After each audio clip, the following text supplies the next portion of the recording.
rise. Let me thank the Deputy Speaker for this communication, this statement, Honorable Speaker, and also note that we have done very well in terms of adhering to the elections schedule that was issued by the Office of the Clerk. However, Honorable Speaker, this leadership of committees reflects the diversity of our nation, and it's important that even the leadership of the House reflects that diversity.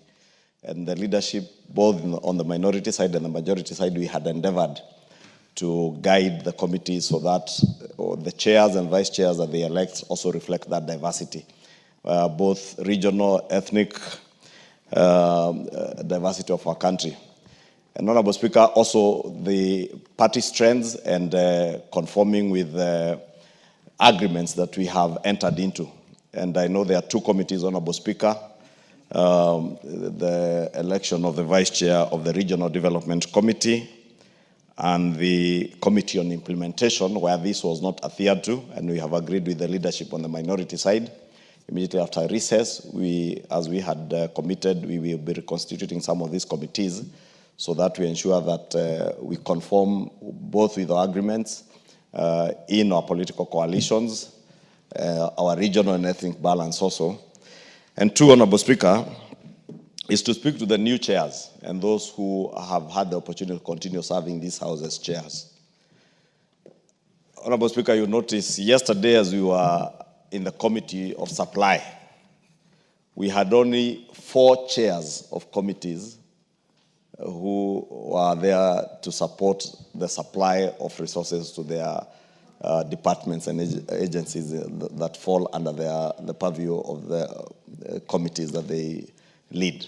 And I say this, Honorable Speaker, because again, we have agreed with our colleagues on the minority side, whether you are leading a departmental committee or a select committee, whether from the majority side or the minority side, you have a responsibility first to be available in the House.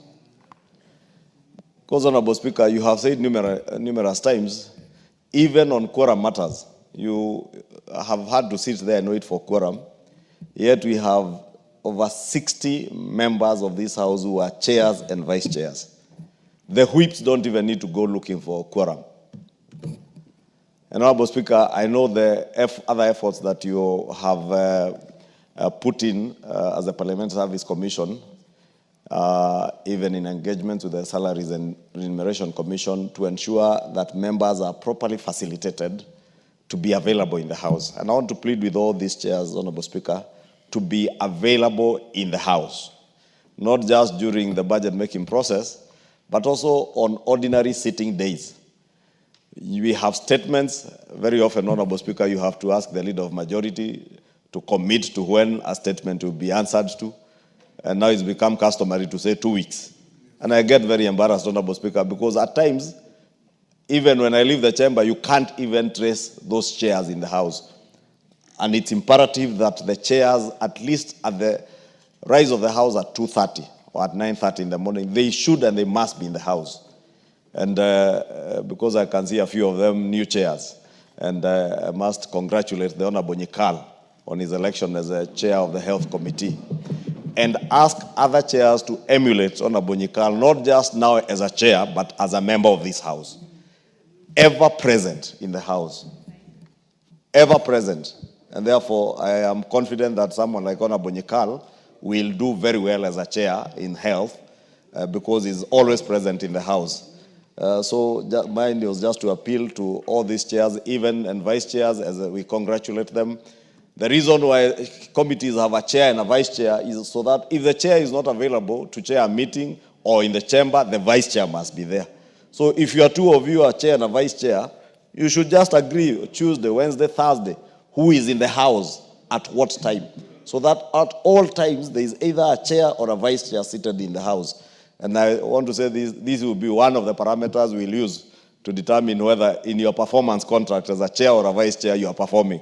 If you do not perform, I will not say it will be messy and noisy because I know who holds the patent, Honorable Speaker, of that. The copyright and patent of noisy and messy is held by none other than yours faithfully, the Speaker.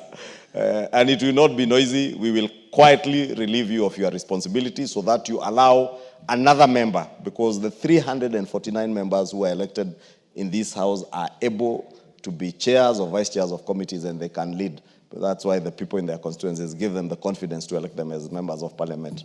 I therefore hope all these chairs, those who are here, those who are not here, will heed to our plea. First, to be available. Two, to offer leadership. And most importantly, to bear the greatest responsibility as leaders in committees to drive the business of the House seamlessly. Honorable Speaker, thank you. Yes, Haika.